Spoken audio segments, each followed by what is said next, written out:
Bonjour à toutes et à tous, c'est Paul Dame pour vous présenter un nouveau sabbat en sucette.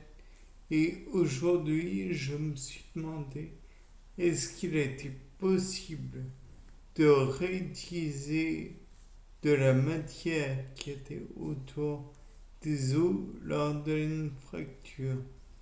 Donc, je sais que ça paraît bizarre, mais les os seraient comme un genre de calcification du tissu conjonctif ou du tissu musculaire, je ne sais plus. Dans tous les cas de figure, il y a une maladie qui s'appelle la maladie de l'homme de pierre. C'était je ne sais plus comment, c'est le nom scientifique, je dirais ostéoplasie, mais ostéoplasie, mais je ne suis pas sûr.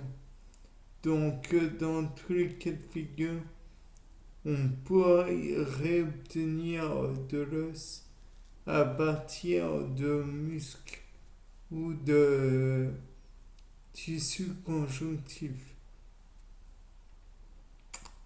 Dans ce genre de circonstances, j'ai envie de dire, pourquoi ne pas essayer de, tourner la maladie de telle façon à ce qu'elle soit utile pour le commun des mortels. Car je ne sais plus combien il y a de personnes dans le monde qui a cette maladie terrible. En somme, le muscle se transforme petit à petit en os, ce qui est terrible quand on y pense, puisque la personne a vraiment les muscles qui se rigidifient.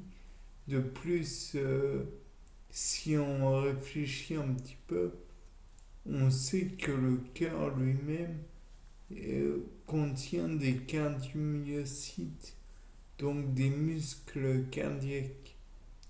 Est-ce que ça atteint le muscle cardiaque? Je ne sais pas. Toujours est-il qu'on pourrait peut-être tourner cette maladie à l'avantage en connaissant les divers parties de gènes responsables. Peut-être est-ce tout simple et donc transformer le muscle de la personne qui est fracturée pour en obtenir des morceaux qui seront qui auront le but pour but d'être des attelles entre guillemets pour faire de cette fracture un un petit accroc au sein de ce tout le membre. Peut-être que ça pourrait se jouer. Bien sûr, il faudrait que cette, ce problème génétique ne se, ne se propage pas, quoi. Qu'il y ait uniquement autour de du membre laissé. Et en plus, il ne faut pas que ça se produise. Je crois que ça se fait. Enfin, il y a des problèmes à partir de la nuque. Autant vous dire que ça doit être dur. De plus, plus on réfléchir sur un problème, plus on pourrait trouver des solutions pour la véritable maladie de l'homme de pierre.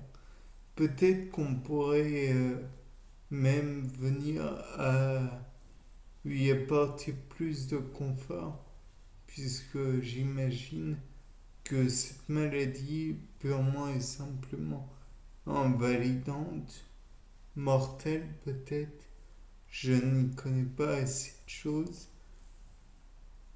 pourrait devenir quelque chose de bénin. C'est sûr que c'est pas la maladie la plus drôle du monde, mais la personne en question aurait peut-être moins de problèmes. De plus, si on la rend utile aux yeux de tout le monde, on fera plus de recherches sur cette maladie orpheline. Donc, d'un point de vue purement pratique, ça me paraît utile de faire des recherches dessus. Comme ça, tout le monde pourrait être, disons, guéri, entre guillemets, ou à l'abri de ces fractures. Et en même temps, le problème, c'est qu'il faudrait l'utiliser de façon tout de même régulée, parce que nous ne savons pas pour le moment comment la cadrer. Donc, certes, c'est bien, mais il faudrait plus.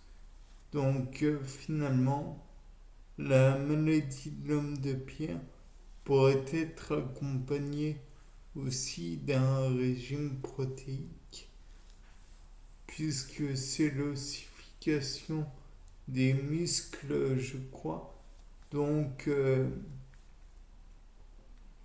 s'il y a perte de muscles au profit des os, peut-être qu'il faudrait penser à muscler la personne.